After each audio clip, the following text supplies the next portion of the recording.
கிறிஸ்துவுக்குள் பிரியமானவர்களே, இந்த நாளிலும் கூட காணொளி வாயிலாக உங்களை பார்ப்பதிலே நான் மிகவும் மகிழ்ச்சி அடைகிறேன். தேவன் தாமே நம்மை ஆசீர்வதிக்கட்டும். வீட்டில் அமர்ந்திருந்து பார்த்து கொண்டு இருக்கும் யாவரும் நீங்கள் நன்றாக இருப்பீர்கள் என்று நாம் விசுவாசிக்கிறேன். இன்றைய நாளிலும் கூட நமக்கு கொடுக்கப்பட்டதான தலைப்பு சான்று பகிரும் சீடத்துவம். சான்று பகரும் சீடத்துவம், டிசைபிள்ஷிப் அஸ் விட்னஸ் என்று சொல்லி நாம் இன்று முழு ஆராதனையும் கூட நாம் இதை குறித்து தியானிக்க இருக்கிறோம்.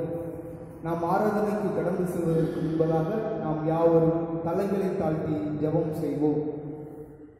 மகா இரக்கமும் கிருபையும் நிறைந்த எங்கள் அன்பின் பரலோக பிதாவே, இந்த அருமையான ஓய்வு நாளை ஈவாக தந்ததுக்காக நன்றி செலுத்துகிறோம் தகப்பனே. இப்பொழுதும் கூட இந்த ஓய்வு நாளிலும் கூட நாங்கள் யாவரும் உம்முடைய சமூகத்திலே நாங்கள் தங்கியிருக்கிறோம். நீர்தாமே உம்முடைய ஆவி நிமித்தமாக எங்களை ஒன்றுபட நாங்கள் ஜெபிக்கிறோம் கர்த்தாவே.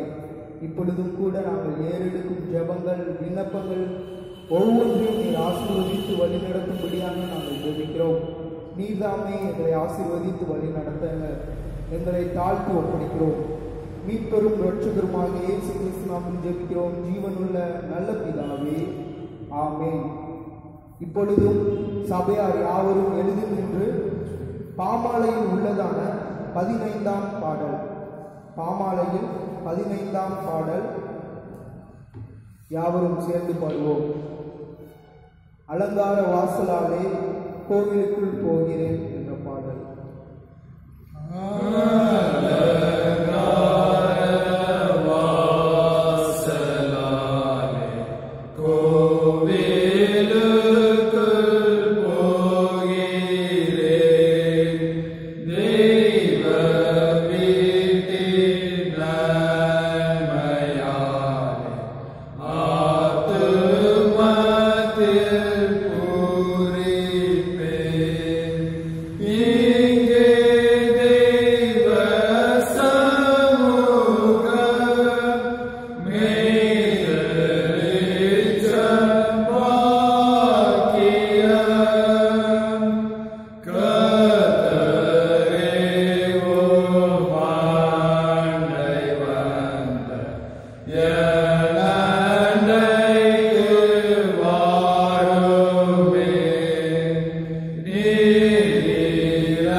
கர்த்தரின் வாசல்களில் துதியோடும் அவர் பிரகாரங்களின் புகழ்ச்சியோடும் பிரவேசித்து அவரை துதித்து அவருடைய நாமத்தை சோத்திரியுங்கள்.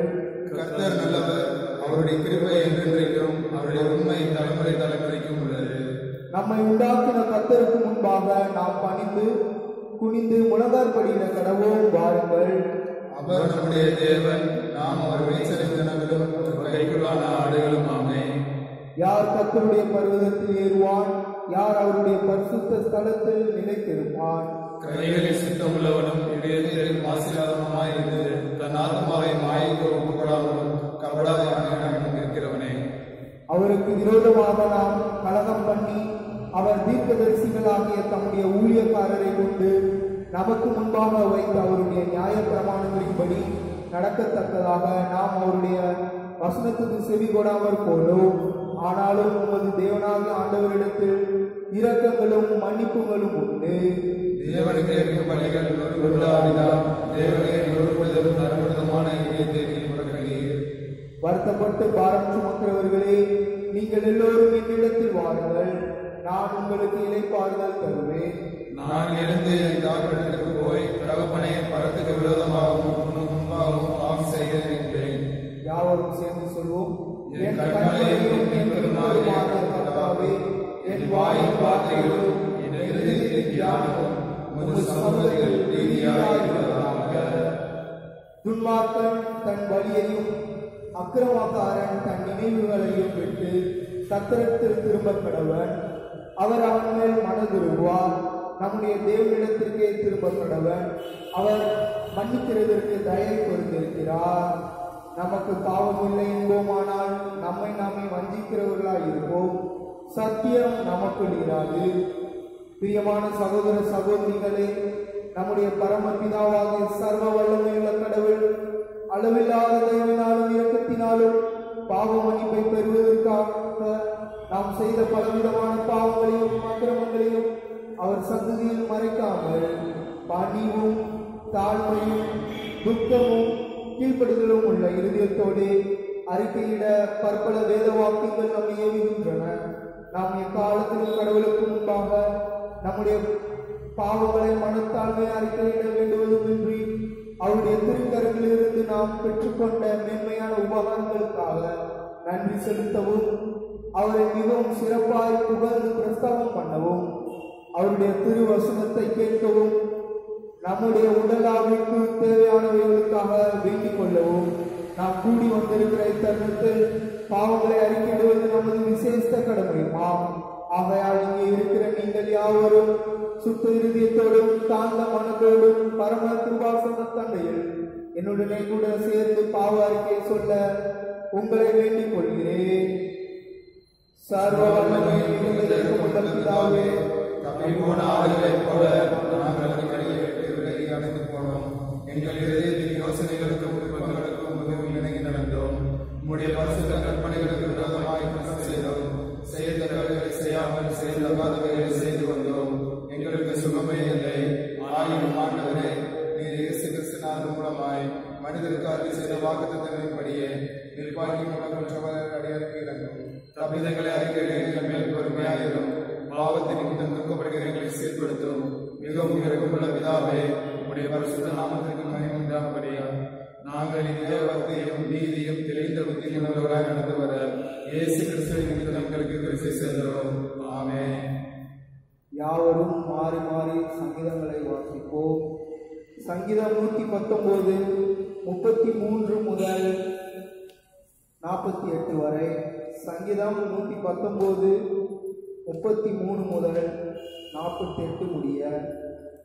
கர்த்தாவே, உமது பிரமாணங்களின் வழியை எனக்கு போதியும், முடிவு பரியந்தம் நான் அதை காத்துக்கொள்வேன். எனக்கு உணர்வை தாரும், அப்பொழுது நான் உமது வேதத்தை பற்றி கொண்டு என் முழு இருதயத்தோடும் அதை கைக்கொள்வேன். உமது கற்பனைகளின் பாதையில் என்னை நடத்தும், நான் அதில் பிரியமாயிருக்கிறேன். என் இருதயம் பொருளாசையை சாராமல் உமது சாட்சிகளை சாரும்படி செய்யும். மாயையை படாதபடி நீர் என் கண்களை விலக்கி உமது வழிகளில் என்னை உயர்த்தியும். உமக்கு பயப்படுகிறதற்கு ஏற்ற உமது வாக்கை உமது அடியனுக்கு உறுதிப்படுத்தும். நான் அஞ்சுகிற நிந்தையை விலக்கி அருளும், உம்முடைய நியாய தீர்ப்புகள் நல்லவைகள். இதோ உம்முடைய கட்டளைகள் மேல் வாஞ்சையாயிருக்கிறேன். உமது நீதியால் என்னை உயிர்ப்பியும். கர்த்தாவே, உம்முடைய வாக்குப்படி உமது தயவும் உமது இரட்சிப்பும் எனக்கு வருவதாக. அப்பொழுது என்னை நிந்திக்கிறவனுக்கு உத்தரவு சொல்லுவேன். உம்முடைய வசனத்தை நம்பியிருக்கிறேன். சத்திய வசனம் முற்றிலும் என் வாயினின்று நீங்கி விடாதையும், உம்முடைய நியாய தீர்ப்புகளுக்கு காத்திருக்கிறேன். நான் எப்பொழுதும் என்னைக்கும் உன்னுடைய வேதத்தை காத்துக் கொள்வேன். நான் உம்முடைய கட்டளைகளை ஆராய்கிறபடியால் விசாலத்திலே நடப்பேன். நான் உம்முடைய சாட்சிகளை குறித்து ராஜாக்களுக்கு முன்பாக வெட்கப்படாமல் பேசுவேன். நான் பிரியப்படுகிற உமது கற்பனைகளின் பேரில் மன மகிழ்ச்சியாயிருப்பேன். நான் பிரியப்படுகிற உமது கற்பனைகளுக்கு கையெடுப்பேன். உமது பிரமாணத்தை தியானிப்பேன். பிதாவுக்கும்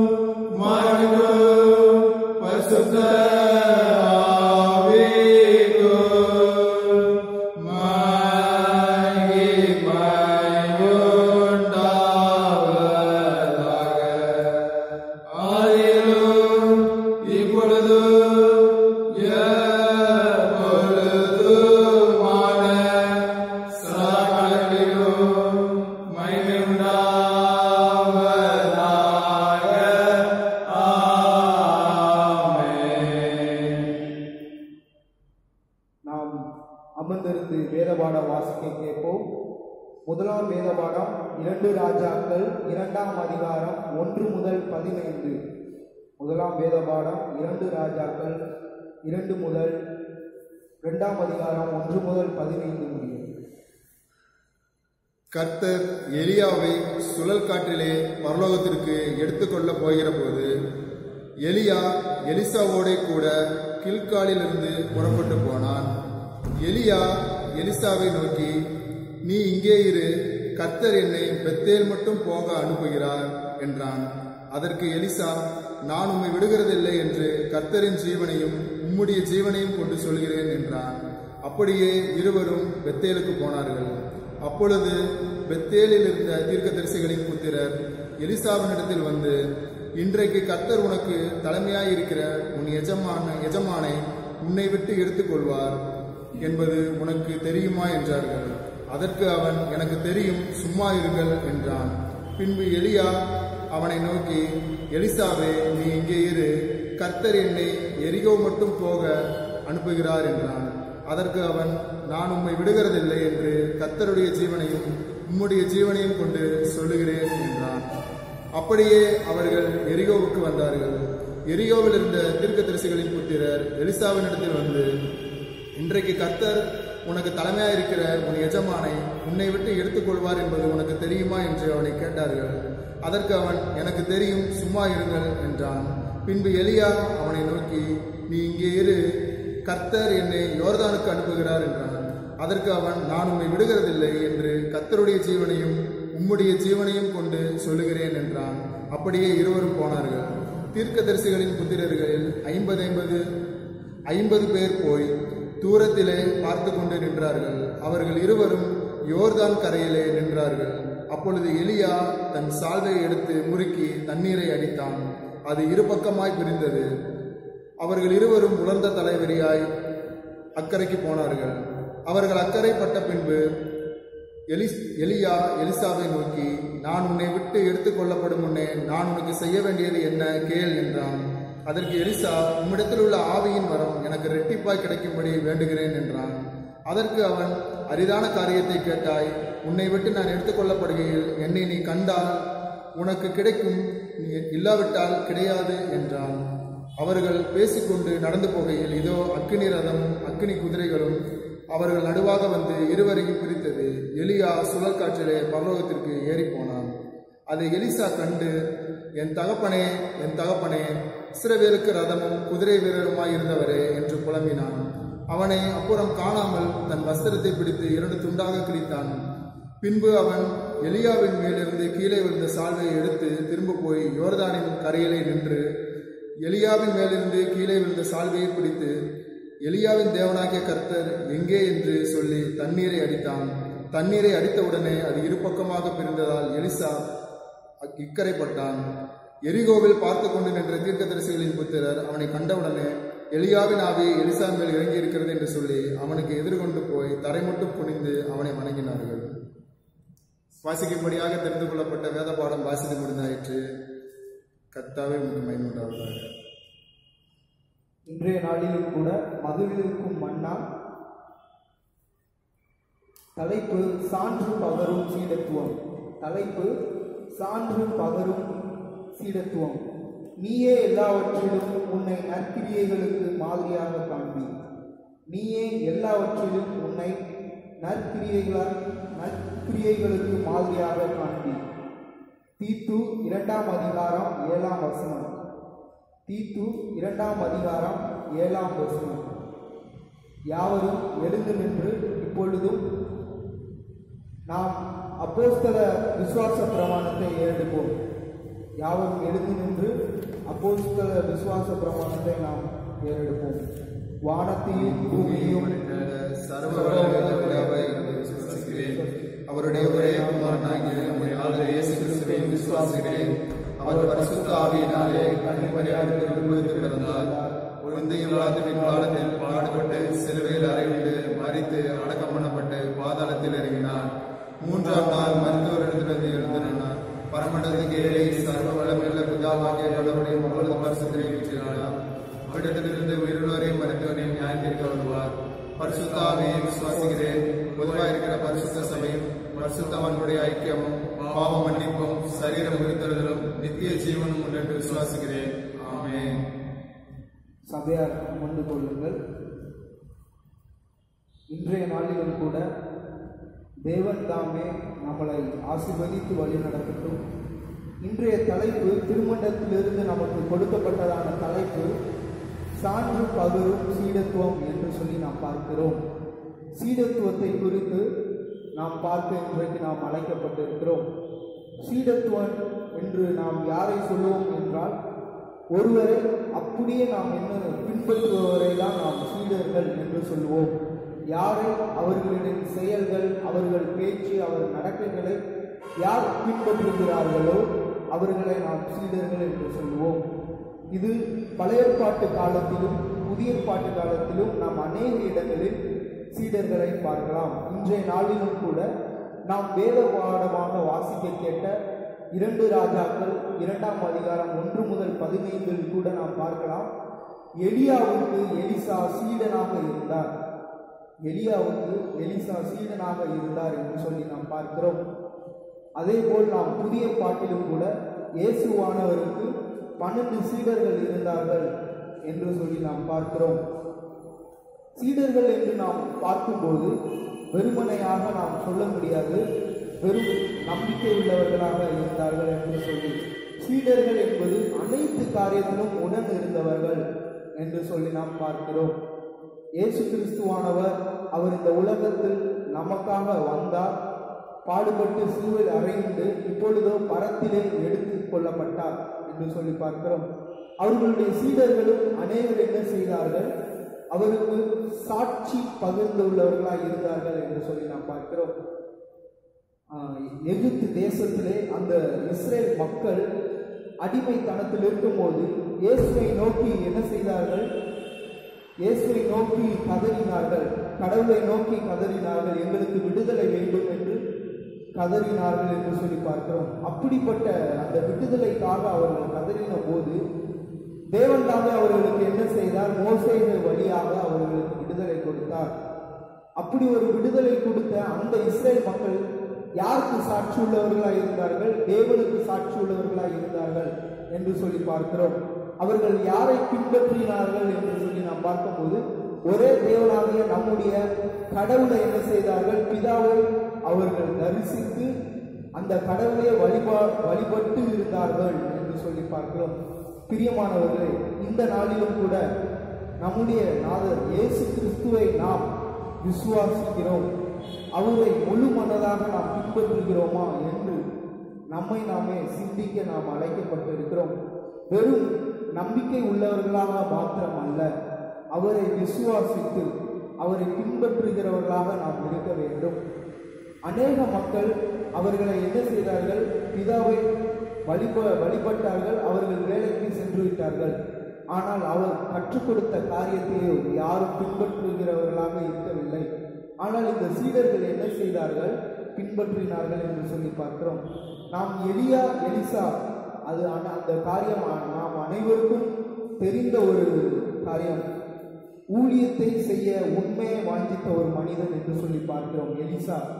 எலிசா ஊழியத்தை செய்ய உண்மையா என்ன செய்தார் என்றால், எலியா எங்கெங்கெல்லாம் சென்றாரோ எல்லா இடத்திற்கும் இந்த எலிசாவும் பின்னோக்கி சென்றார் என்று சொல்லி பார்க்கிறோம்.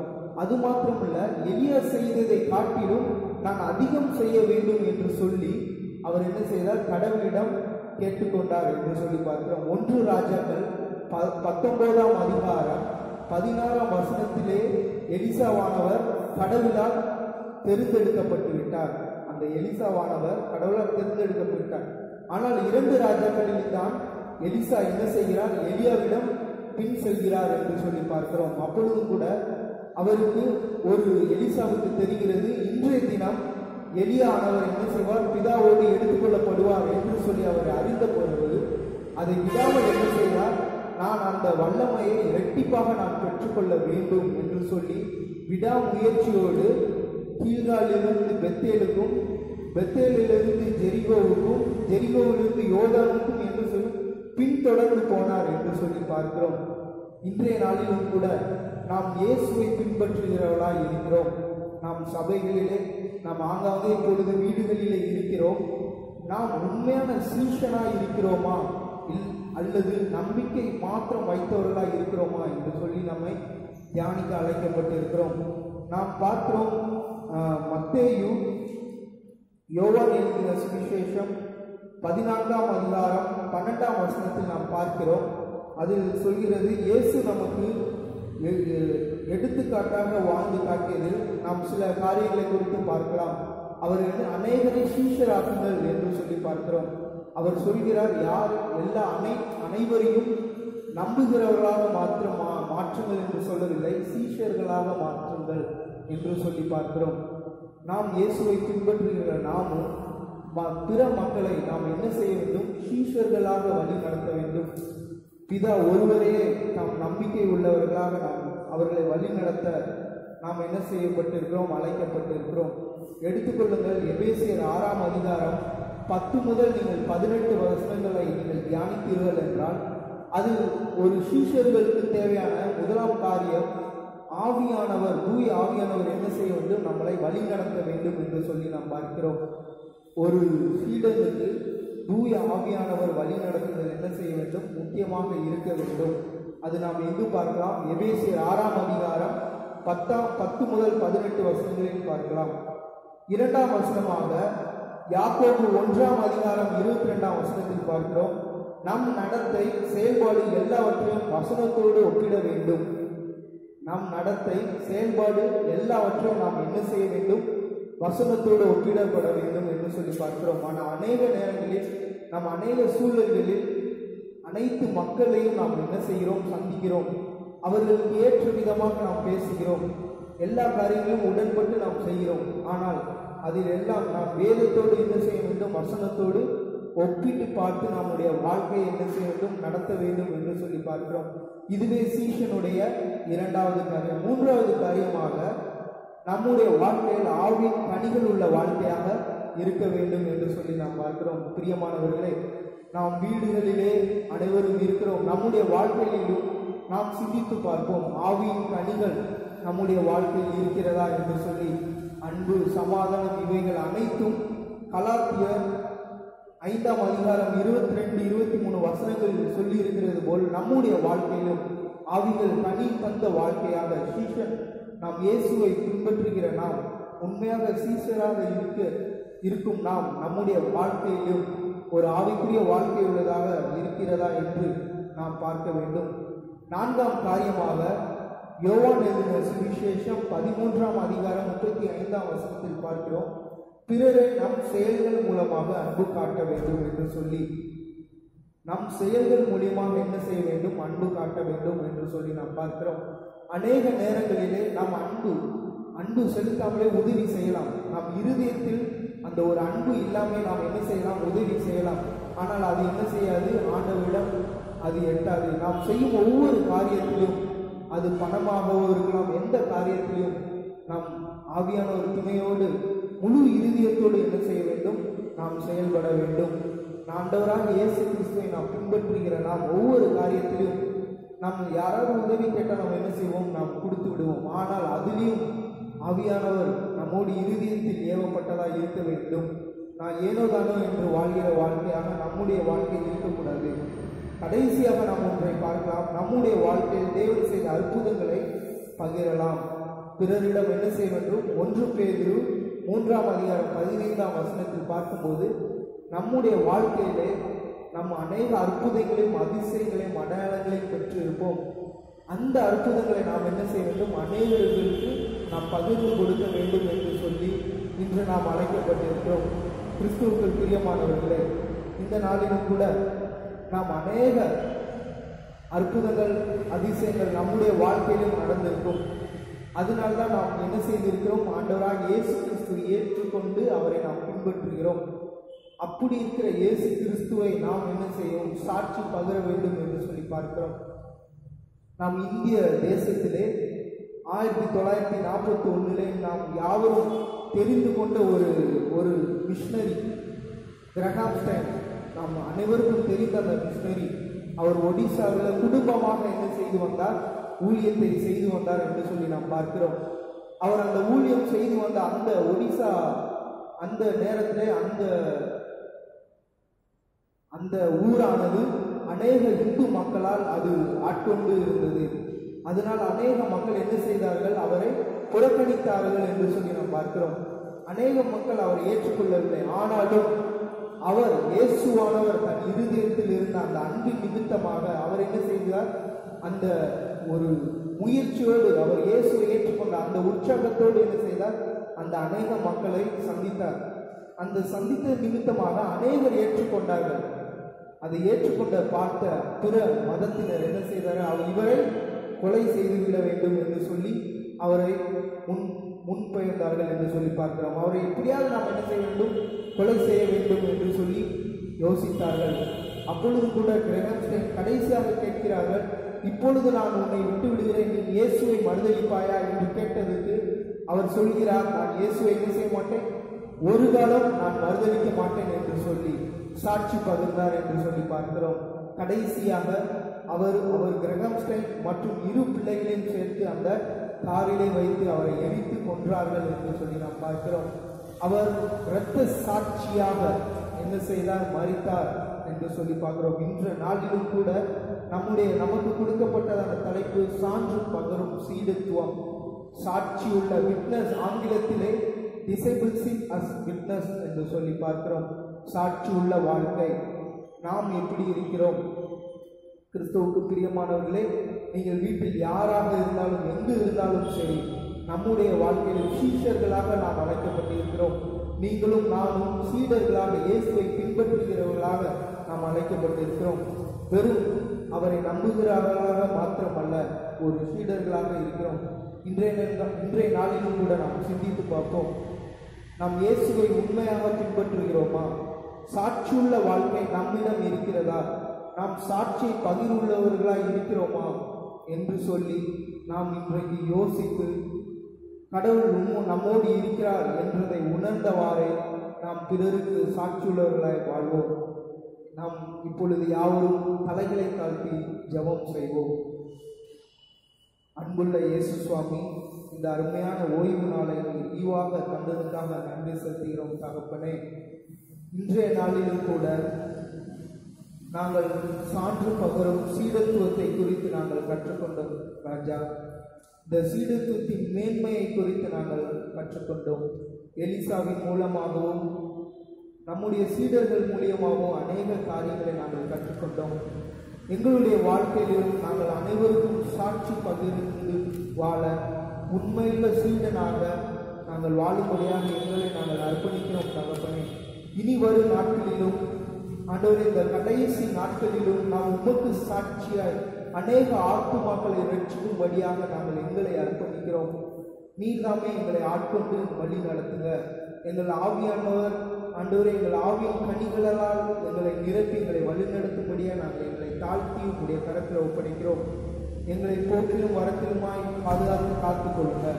மீட்பரும் ரட்சகருமாக இயேசு கிறிஸ்து நாமத்தில் ஜெபிக்கிறோம் ஜீவனுள்ள நல்ல பிதாவே, ஆமென். யாவரும் எழுந்து நின்று கீர்த்தனையில் உள்ளதான 80ஆம் பாடல், கீர்த்தனையில் 80ஆம் பாடல், இயேசுவையே துதி செய் என்ற பாடலை பாடுவோம். இயேசுவையே துதி செய் நீ மனமே, இயேசுவையே துதி செய் கிறிஸ்துவையே துதி செய் நீ மனமே, இயேசுவையே துதி செய். மாசனுகாத பராபரவஸ்து, மாசனுகாத பராபரவஸ்து,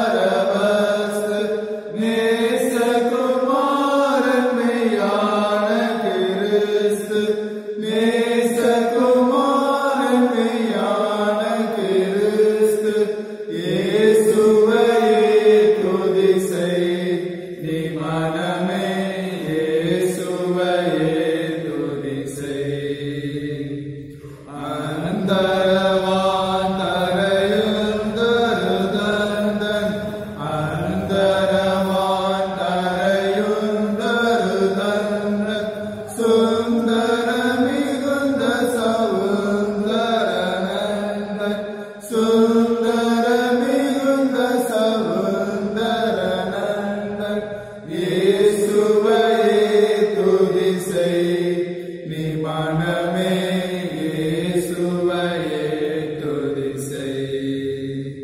எண்ணின காரியம் யாவும் முடிக்க, எண்ணின காரியம் யாவும் முடிக்க, மண்ணிலும் விண்ணிலும் வாழ்ந்து சுகிக்க, மண்ணிலும் விண்ணிலும் வாழ்ந்து சுகிக்க, இயேசுவையே துதி செய் நீ மனமே, இயேசுவையே துதி செய்.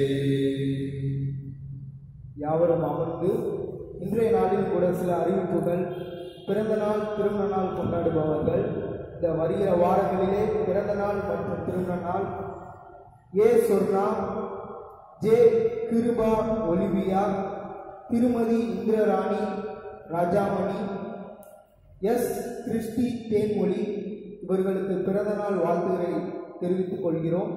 மற்றும் திருமண நாள் திருமதி ஜோசப் ராஜா எஸ்தர் செல்வம், திருமதி ரூபிஸ் ஹெப்சிபா, திருமதி தாமஸ் ராஜா டி லதா, திருமதி ஜான்சன் ஞான செல்வராணி, திருமதி சாமிதாஸ் பட்ரோஸ் இவர்களுக்கான திருமண நாள் வாழ்த்துதலை நாங்கள் தெரிவித்துக் கொள்கிறோம். இப்பொழுதும் திருமண நாள் பிறந்த நாள் கொண்டாடுகிற இவர்களுக்காக நாம் யாவரும் தலைகளை தாழ்த்தி ஜெபம் செய்வோம். அன்புள்ள இயேசு சுவாமி, இந்த அருமையான நாளை ஈவாக தந்ததற்காக நன்றி செலுத்துகிறோம். வருகிற நாட்களிலும் கூட இந்த பிறந்த நாளையும் திருமண நாளையும் கொண்டாடுகிற இந்த நபர்களுக்காக உடைய கரத்தில் வருகிறோம். ராஜா, நீர்தாமே இவர்களை இம்மட்டுமாய் ஆசீர்வதித்து வழிநடத்தி வந்த கிருபைகளுக்காக நன்றி செலுத்துகிறோம். வருகிற நாட்களிலும் இவர்களுக்கு நல்ல ஆசீர்வாத ஞானத்தை தந்து நீர் இவர்களை காத்துக் கொள்ளும்படியாக நாங்கள் ஜெபிக்கிறோம். தகப்பனே, புதிய பிறந்த நாளையும் திருமண நாளையும் ஆண்டவரை கொண்டாடுகிற இந்த பிள்ளைகளை நீர் ஆசீர்வதித்து வழி நடத்துங்க. நீர்தாமே இவர்களை காத்துக் கொள்ளும்படியாக நாங்கள் ஜெபிக்கிறோம். ஆசீர்வதியும் பலப்படுத்தும் மீட்பெரும் இரட்சகருமாக இயேசு கிறிஸ்து நாமத்தில் ஜெபிக்கிறோம் ஜீவனுள்ள நல்ல பிதாவே, ஆமென். இன்றைய நாளிலும் கூட நமக்கு கற்றுத்தந்த ஜெபத்தை யாவரும் சேர்ந்து ஏறெடுப்போம். பரமண்டலத்தில் இருக்கிற எங்கள் பிதாவே, உம்முடைய நாமம் பரிசுத்தப்படுவதாக, உம்முடைய ராஜ்யம் வருவதாக, உம்முடைய சித்தம் பரமண்டலத்திலே செய்யப்படுகிறது போல பூமியிலேயும் செய்யப்படுவதாக. அன்றன்றுள்ள எங்கள் அப்பத்தை இன்று எங்களுக்கு தாரும். எங்களுக்கு விரோதமாய் குற்றம் செய்தவர்களுக்கு நாங்கள் மன்னிக்கிறது போல எங்கள் குற்றங்களை எங்களுக்கு மன்னியும். எங்களை சோதனைக்குள் பிரவேசிக்க பண்ணாமல் தீமையின்றி ரட்சித்துக் கொள்ளும். ராஜ்யமும் வல்லமையும் மகிமையும் என்றென்றைக்கும் உடையவைகளே, ஆமென்.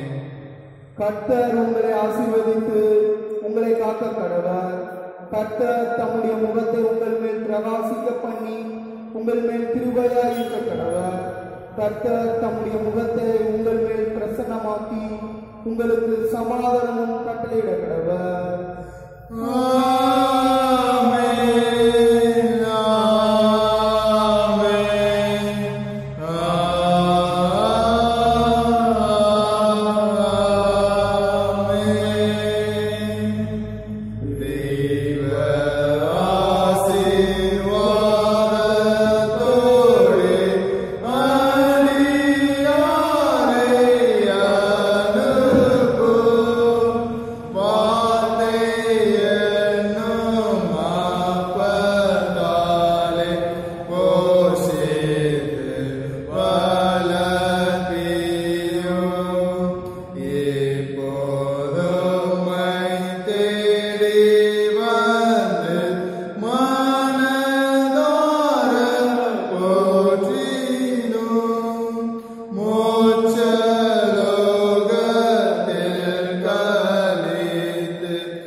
சகல உபகாரங்களை மறவாதே. ஆமென். ஆண்டவர் உம்மோடு இருப்பாராக. நாம் இல்லங்களில் இருந்த வண்ணமாக தெய்வீக சமாதானம் பெற்று மகிழ்வோம். ஆமென்.